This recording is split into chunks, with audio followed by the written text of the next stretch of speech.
Olá, ouvintes! Hoje iniciaremos mais um podcast. E a nossa temática é o impacto do bullying e do cyberbullying na vida e sociedade. E para bater um papo sobre esse tema, nós temos duas convidadas. A advogada a doutora Ana Beatriz Lisboa Pereira e a doutora e psicóloga Jamile Souza. Sejam todas bem-vindas. Obrigada. Vamos iniciar o nosso podcast com a seguinte pergunta. Doutora Ana, a senhora poderia nos explicar o que é o bullying e o cyberbullying e quais são as diferenças entre eles? Veja, bom dia, Carol. Muito feliz de estar aqui com vocês no Colégio Ana Teresa.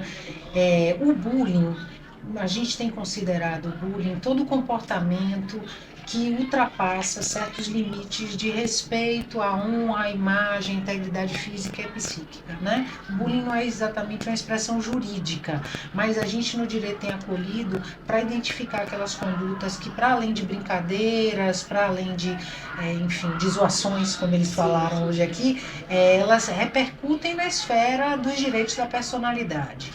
Sejam porque elas são comportamentos já tratados no direito penal, racismo, homofobia, assédio de todas as ordens, seja porque elas efetivamente submeteram a pessoa a um constrangimento que afronta a sua honra, a sua imagem, o seu nome, né, a sua integridade física e psíquica. O cyberbullying é o bullying no ambiente virtual, tecnológico, né? Hoje até eu falei muito aos alunos aqui no CAT de que para o direito a internet não é um mundo novo, não é um mundo à parte. A internet é um meio através do qual a gente realiza condutas que também realiza aqui nesse mundo em que a gente está.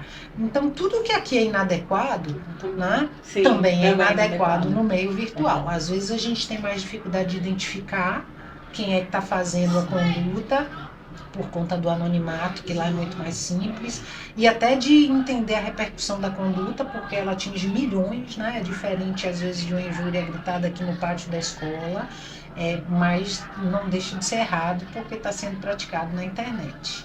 Obrigada, doutora. Doutora Jamile, como o bullying e o cyberbullying afetam as vítimas emocionalmente e psicologicamente? A senhora pode falar um pouquinho pra gente? Com certeza, Carol. Primeiro agradecer, tá? O convite. Foi uma honra participar aqui desse momento. Do ponto de vista da educação e da psicologia, a gente consegue elencar, né? Inclusive por dados de pesquisas, a gente tem algumas pesquisas bem recentes, né? De 2020, 2022, que afirmam que as maiores consequências para a vida a médio e longo prazo, né? De quem sofre bullying, no caso os alvos, né? As vítimas, está muito relacionada à dificuldade de fazer amigos, né? Então, a dificuldade mesmo aí na questão de habilidade social, estima baixa, insegurança, né? Desenvolvem bastante questão relacionada a isolamento, ansiedade, depressão, insônia, pânico, às vezes transtornos, sim, psiquiátricos também. A queda no rendimento escolar é um dos pontos, assim, chaves, né? Para os adultos passarem a prestar atenção. E os casos mais graves, suicídio, né? A gente tem dados aí de que só aumenta a quantidade de suicídio nessa faixa etária em virtude da violência escolar, especificamente falando de bullying e de cyberbullying também. Muito obrigada, doutora. Imagina. Doutora Ana, nós seguimos aqui com algumas dúvidas, né? E é interessante que a senhora esclareça, dê um direcionamento para os nossos ouvintes. Quais são os direitos das vítimas e quais são as ações que elas podem tomar para se proteger legalmente? Sofreu bullying ou cyberbullying, o que pode ser feito depois disso? Carol, a gente tem tido no direito uma preocupação muito grande de adaptar, como eu te falei, as condutas de cyberbullying, elas não são novidades, né? Não se inventou formas de constranger pessoas, se passou a fazê-las num meio diferente, né? Com os recursos que esse meio dá. Mas não é novidade para a gente no direito racismo, homofobia, né? Assédio de todas as ordens. Então, o que a gente tem feito é cada vez mais adaptar a nossa legislação, seja através de novas leis, seja através, né, de ação de interpretação pelo judiciário, para proteger as vítimas, para fazer cessar, para punir de alguma forma também aqueles que têm esse comportamento. E aí você tem uma série de ações, né, no direito penal que vão desde as mais tradicionais, né, as penas mesmo previstas no direito penal, até, por exemplo, a gente tem visto casos de ficar afastado da rede social, né, proibido, inclusive, de ter acesso à rede social. E no caso das vítimas, isso também tanto pode ser feito por via do direito penal, procurando para que o agressor seja punido, mas também as sanções cíveis, né? As reparações cíveis aos danos psíquicos criados à pessoa, eventual dano material, se você teve. Então a gente tem casos, por exemplo, de cyberbullying que criam para a imagem das pessoas que têm vida profissional, por exemplo, um grande prejuízo, e isso é possível identificar um dano material mesmo, eu perdi, né, um lucro, um rendimento. Por conta da exposição, por conta, né, dessa conduta, e um dano moral. Né? Então, o constrangimento, como o direito não tem outra forma de reparar, repara em dinheiro. Né? Então, a vítima pode fazer isso. Sempre eu acho que as vítimas de bullying, de cyberbullying, e sobretudo no ambiente escolar, elas devem de pronto procurar as coordenadoras, as diretoras, as auxiliares pedagógicas, conversar em casa com a família deve procurar a escola. Né? E uma vez ultrapassado o ambiente escolar, nós temos as instituições que cuidam disso, o Ministério Público, né? O Conselho Tutelar, mas é muito importante que a comunidade escolar esteja atenta e que reaja, porque as vítimas têm forma de reparar para não chegar a isso, né, que a doutora falou, e que é muito triste a gente ver jovens então tenridade, né, já não acreditando na possibilidade de uma existência feliz. Verdade. Doutora Jamile, quais são os impactos do bullying, do cyberbullying na vida social e acadêmica das vítimas? A gente sabe que assim, o bullying ele tem vários desdobramentos, né? E várias consequências. Então, como é que a vida social e acadêmica da pessoa que sofre, né, do adolescente, da criança, a senhora pode explicar um pouquinho pra gente? Claro. A gente, como eu falei, né? A gente identifica muito, Carol, assim, que são pessoas que passam a desenvolver uma questão de valor muito reduzido de si. E isso muitas vezes vai para a vida adulta, né? Quando a gente não identifica ainda na infância, nem na adolescência, o que está acontecendo, e a gente não cuida desse adolescente, dessa criança, certamente vão se tornar adultos fragilizados. Isso vai repercutir na vida profissional. Então a gente vê, por exemplo, pessoas com dificuldade de se inserir no mercado de trabalho. Quando se inserem, não conseguem ficar por muito tempo, acabam desenvolvendo questões mesmo sérias assim, de relacionamento no ambiente corporativo.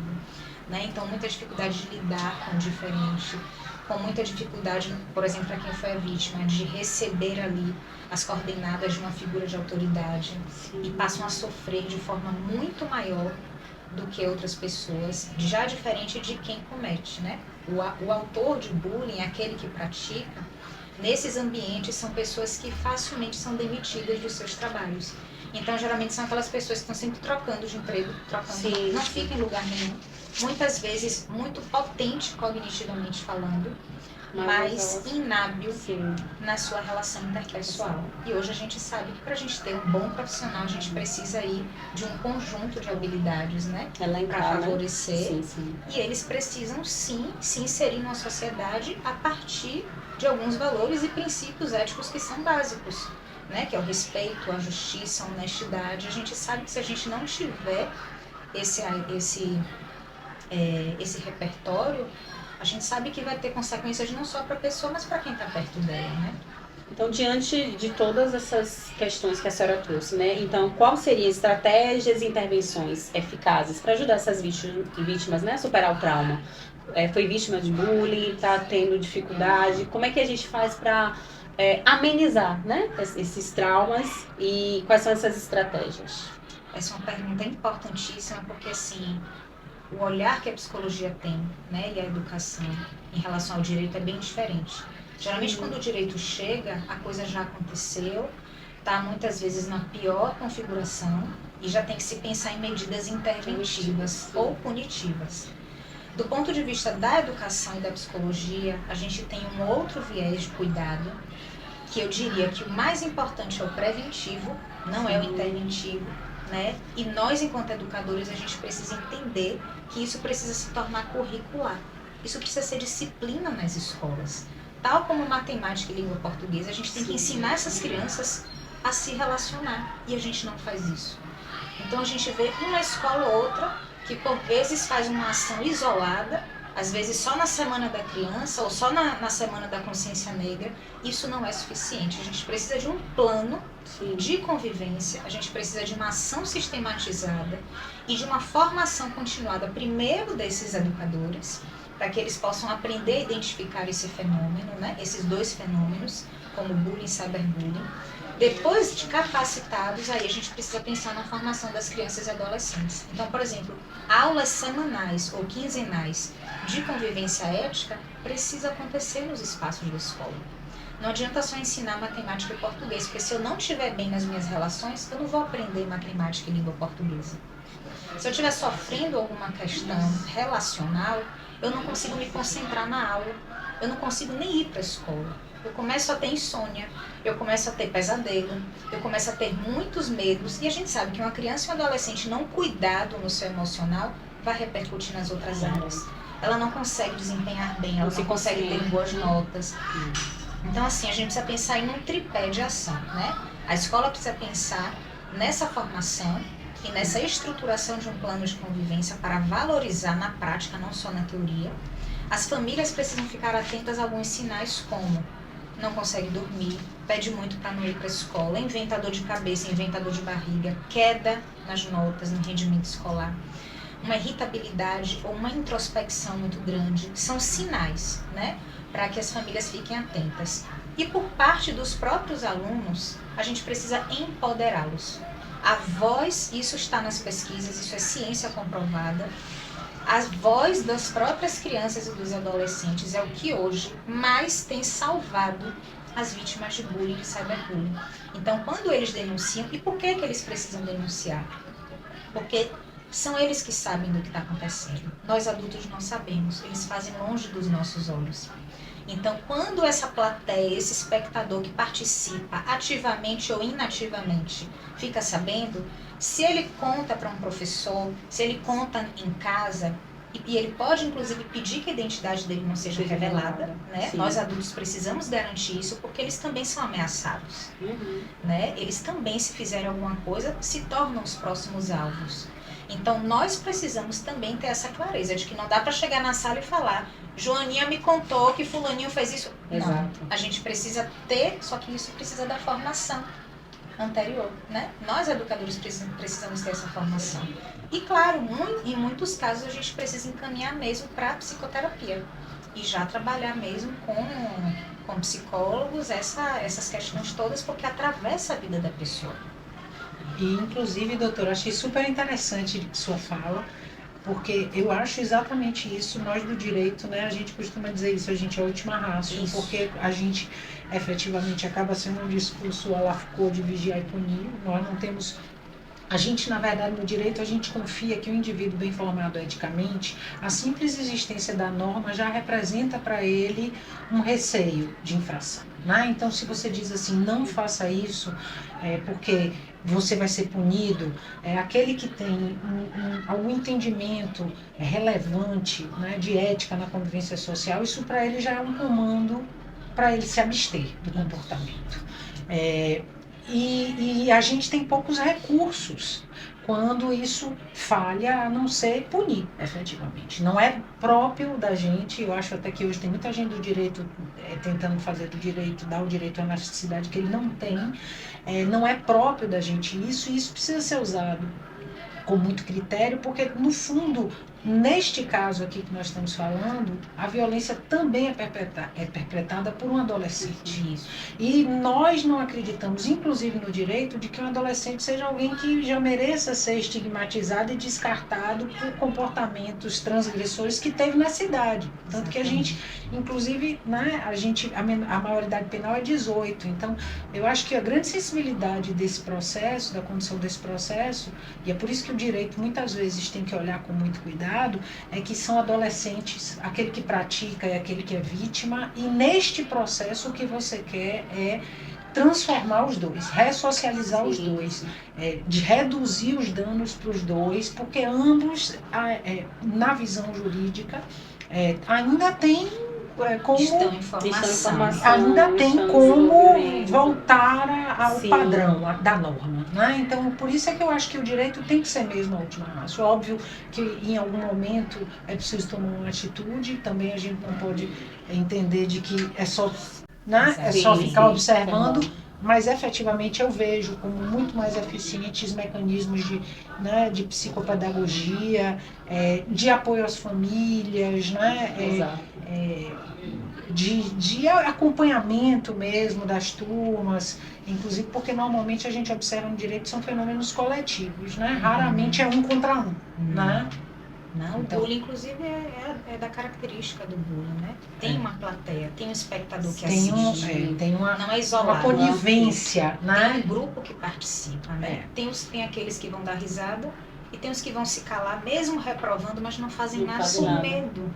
É isso. Eles têm medo mesmo de se Bota a ser tornar. até vítima, né? Que nessa hora tinha Sim. dito assim, É melhor rir do que o seu próximo. do que eu reagir. Exatamente. Eu tive um Sim. caso na escola em que eu trabalhava de que a criança se tornou vítima não é uma criança que tenha nenhum estereótipo que transforme ela numa vítima primeira de bullying, e ela se transformou em vítima por reagir ao Porque se bullying aos posicionou. outros colegas. Né? O que é mais gordinho, o que tem um temperamento É por isso né, que é sistêmico, diferente e tal, e ele reagiu e ele, por conta disso, acabou se transformando na vítima né? É um ideal. fenômeno sistêmico, tanto para acontecer como para a gente pensar as ações. Por isso que a gente tem que ter o preparo da escola, tem que ter o preparo da família, porque se um falhar ali é como um tripé. Se uma perninha sai, cai tudo, né? Isso. E aí a gente acaba empoderando ainda mais esse autor, essa autora, ao invés de solucionar o problema ou de reduzir os danos dele, né? Perfeito. Eu tenho uma pergunta para as duas, tá? Como a sociedade, escola e pais podem ajudar, né, nessa prevenção do bullying e cyberbullying? A gente sabe que ali família, escola, sociedade também forma, né, esse tripé. E aí a gente queria saber, né, do olhar do direito e da psicologia, como é que a gente consegue ter iniciativa, caminhos para que a gente possa... a gente sabe que não vai acabar, mas ao menos reduzir, né, eventos de bullying e cyberbullying. Olha, eu acho que o direito tem se preocupado muito em adotar um caráter educativo das normas, né? A gente faz norma hoje não apenas para punir, mas também cada vez mais para educar a sociedade. O direito lida muito com o dever ser, né? O que a sociedade deve ser, para onde ela deve ir. E você veja como a gente tem discutido muito essa questão do uso das redes sociais, não só para o bullying, mas também a própria questão das fake news, né? Do uso das redes sociais para desagregar socialmente, porque isso é uma preocupação grande nossa. Mas o direito não é capaz de evitar ou de parar esse fenômeno. Sim.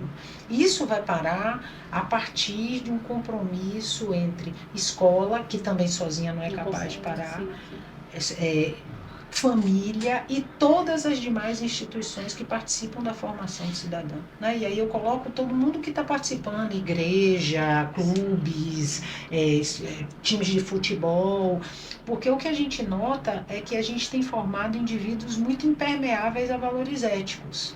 Então, a dificuldade da própria escola, né, que eu acompanho como advogada algumas, é convencê-los acessar o comportamento, porque eles não veem ali um valor, e eu acho que essa é a dificuldade do direito, um valor de igualdade igual a eles, humanidade tal qual a deles. A rede social, eu discordo de quem diz que a rede social torna eles mais cruéis, né?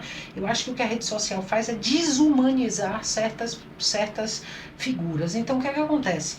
E eu vejo quando eu venho aqui, e eles ficam muito calados no pessoal. Na rede social eu sou capaz de ofender, de agredir, de humilhar, de constranger, sem estar vendo do outro lado uma pessoa. Né? Eu até sei que eu estou tendo uma pessoa como objeto, do meu diálogo, mas não está dirigido a ela. Então, eu não me submeto a uma reação contra mim e também não crio empatia por um sofrimento que está muito distante. Então, a gente tem que fazer um compromisso de todo mundo. E é muito difícil porque a maior parte de nós não foi criado adolescente nesse mundo do cyberbullying. A gente tem que fazer um compromisso de dar as mãos. Todos, escola, sociedade como um todo, né? Escolas, igrejas, times de futebol, lojas, partidos políticos, Estado como um todo, e eu acho que já passou da hora de trazer isso para a prioridade do dia, mesmo para a saúde de nossas crianças e adolescentes. Obrigada, doutora. Concordo bastante. É bem o que a gente já estava falando, né, Carol? Assim, é sistêmico, é um fenômeno sistêmico que vai demandar uma ação sistêmica. Então, assim, são muitas mãos que precisam ali se cruzar para a gente cuidar desse fenômeno, não só quando ele já aconteceu, como evitar que aconteça. Né? Eu penso muito assim, os espaços da escola, as escolas precisam se tornar espaços preventivos, porque as escolas são formadoras, elas formam pessoas. Antes de formar alunos, elas formam pessoas. Então, nosso compromisso, antes de qualquer outra coisa, não é só ensinar as disciplinas, mas ensinar a ser gente. Então, assim, não adianta eu formar um grande doutor se esse doutor não vai respeitar o próprio paciente. Então, assim, qual é o valor prioritário que as escolas estão oferecendo? Quais são os valores que nós, famílias, estamos ofertando para filhos, filhas e sobrinhos? A gente vai estendendo aí para essa rede. O que é que a gente está apresentando como mais importante? A gente fica pedindo nota, nota, nota, nota e não pergunta como as pessoas estão, se estão cumprimentando os adultos da escola, os próprios colegas. A gente está mostrando para eles o que é valor. Sim. A gente está dizendo o que é mais importante. Se a gente fala tanto, pede tanto silêncio em sala de aula, mas a gente que é adulto, a gente está usando o nosso celular, a gente está falando, mas está fazendo outra coisa. Então, assim, antes de qualquer coisa, a gente precisa se auto-revisar. Revisar nossos próprios valores. Porque nós somos espelho. Exato. E eles olham pra gente e aprendem com a gente o tempo inteiro. Então, não adianta eu pedir que o colega respeite o outro se eu falo gritando com o meu aluno. Isso é completamente contraditório e a gente sabe que eles aprendem muito mais com o que veem do que com o que escutam. Sim. Então não adianta trazer um palestrante para falar aqui uma vez no ano sobre bullying, porque não é isso que vai formar. Palestra informa, não forma. O que forma é o dia a dia. E esse é um compromisso de família, esse é um compromisso, como a doutora trouxe aqui, das igrejas, dos clubes, de escolinha de futebol, do balé, de tudo que essas crianças, esses adolescentes acessam. Aonde tem convivência, tem um compromisso ético e moral com as pessoas. Perfeito. Então, assim, antes de qualquer outra coisa, a gente precisa olhar pra gente. Verdade. Meninas, quero agradecer pela disponibilidade. Nós tivemos uma manhã riquíssima, né? Além do momento do podcast, a doutora Ana e a doutora Jamile tiveram momentos com os nossos alunos do Fundamental, onde a gente pôde bater um papo, eles tiraram dúvidas, né? Então, gostaria muito de agradecer a disponibilidade de vocês para tratar de um tema que parece que já falamos muito, né? Mas a gente ainda precisa falar mais. A gente ainda tem casos muito gritantes de bullying, de cyberbullying. A gente sabe que isso fere, isso machuca, isso leva a esferas, né, às vezes muito drásticas, né, que nem o suicídio, que não é o que a gente quer. Dizer que a colaboração de vocês enriqueceu a nossa manhã e o nosso podcast, tá? Se vocês quiserem falar para os nossos ouvintes, se vocês tiverem rede social, né, para as pessoas seguirem, se manterem mais informadas, se vocês quiserem dizer, esse é o momento, né? Tem, doutora? Eu não sou uma adepta de rede social. Eu tenho um Instagram, mas vou te falar que eu nem sei qual é. Pronto, então. Então eu não sou uma adepta, mas eu estou à disposição para vir aqui. Pronto, eu gostei muito. Eu espero que todos reflitam sobre o que a gente conversou, que isso é o mais importante, é isso que multiplica, né? O que a gente quer, na verdade, não é causar um impacto assim quando a gente fala, mas é de que essa sementinha fique aí germinando. Exato. E que isso, enfim, traga boas reflexões para os alunos do CAT. Obrigada. E muito obrigada, A Carol. gente que agradece a disponibilidade. Eu agradeço também, viu, Carol? Foi super especial estar aqui. Que bom. Sempre que eu vou para uma escola, eu tenho vontade de voltar, porque eu sei que uma vez só não é suficiente, né? E a gente sempre tem muita coisa para falar, a gente nunca fala tudo, né? Então, assim, agradecer muito, fiquei muito honrada com o convite, gostei bastante, espero voltar mais vezes. Eu tenho um Instagram profissional, ele ainda está engatinhando, mas ele existe. Eu vou deixar aqui para quem quiser trocar uma ideia, me fazer perguntas, né? Como eu disse para os alunos, eu ainda tenho tantas coisas para falar. Eu vou até De anotar, repente inclusive. surpreende, né? O meu é o psique, é o início da palavra psicóloga, né? Psique.Jamile Souza, Jamile normal e o Souza com Z, e é isso. Pronto. Assim a gente finaliza o nosso podcast com o tema de bullying, cyberbullying. Convido todos os ouvintes para acompanhar nosso canal e ficar ali ligadinhos nos próximos temas que nós iremos trazer.